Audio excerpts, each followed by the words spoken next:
Dumb and Dumber was the height of Jim Carrey in the 1990s. Greg and I talked about who would play Harry in Dumb and Dumber if the producers managed to get their way and not hire Jeff Daniels. So they were considering Chris Elliott and Rob Lowe to play Harry. Now, I'm not sure who Chris Elliott is, but I know who Rob Lowe is.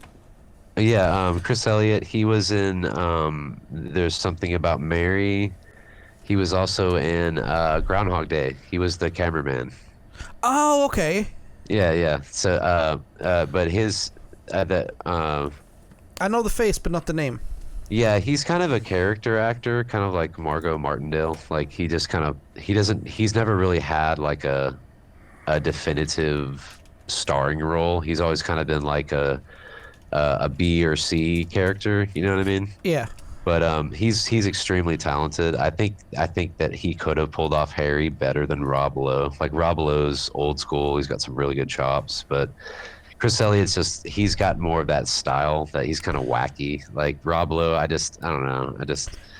But still, that's pretty impressive that they had those two guys and still chose Jeff Daniels. I guess they really saw something when he worked with Jim, because you got to see what that looks like. And you got to have as you mentioned earlier, the chemistry. I don't think Chris Elliott is now I know the face. He's the guy from Scary Movie 2 with the hand. Yeah. Strong hand. Forgot about that. And he pulled that off to. Oh yeah, the timing on it. He's like I said, he can totally do comedy, but I think at the end of the day, it literally came down to, hey, who's looking the best with Jim? Like who's working well with Jim? So. And it came down to Jeff Daniels. So the studio asked him to. It was the studio's decision, not the production company's decision. So Charles B. Wessler and the Kajita Motion Pictures Corporation, they had no say in this, and they made an insulting offer of $50,000. Take it or leave it. And to everybody's surprise, including Jim Carrey, he took the money. So that's an investment right there. I don't even think he got residual rights or anything like that. I was just fixing to say, I wonder how, maybe he had a strong back end deal or something, but I mean, if that was, they were free and clear on that, man. Like that's, dude, just the way the world works now, that's straight up robbery. Oh yeah. Because your intellectual property is going to be proliferated in so many different ways these days. Yeah. And I know in '94 it was a little bit different, but it's still all one and the same. Anytime that movie is screened, you should be, as the person who started it, you deserve a little bit of it. So definitely. Yeah. Definitely. And, it wasn't a clean acceptance either, because the production scheduled a whole week of filming of Jim Carrey's solo parts.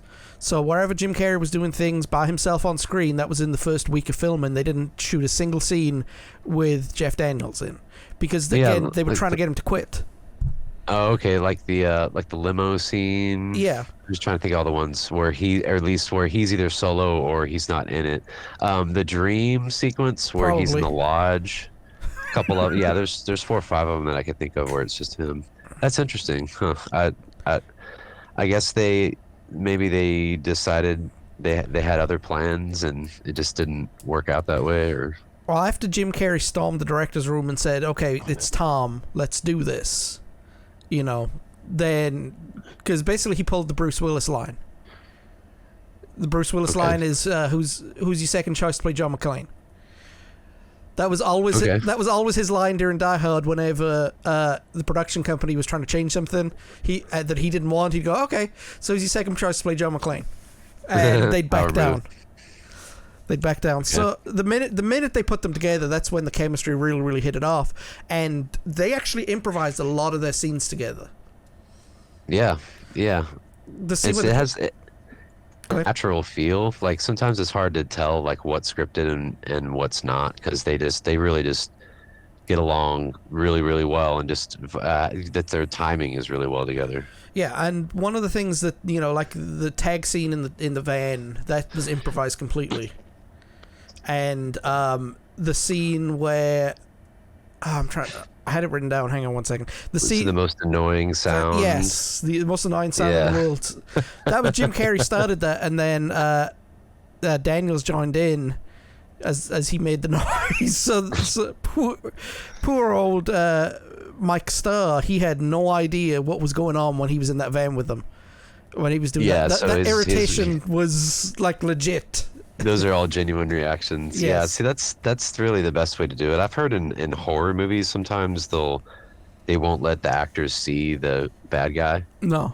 until it's time, so they can get some natural reaction. So that makes sense to kind of do that and from an improv angle to get a natural reaction. Yeah, so that's really good. That's some funny stuff. That one and the one at the convenience store, but I think we're gonna get to that one later.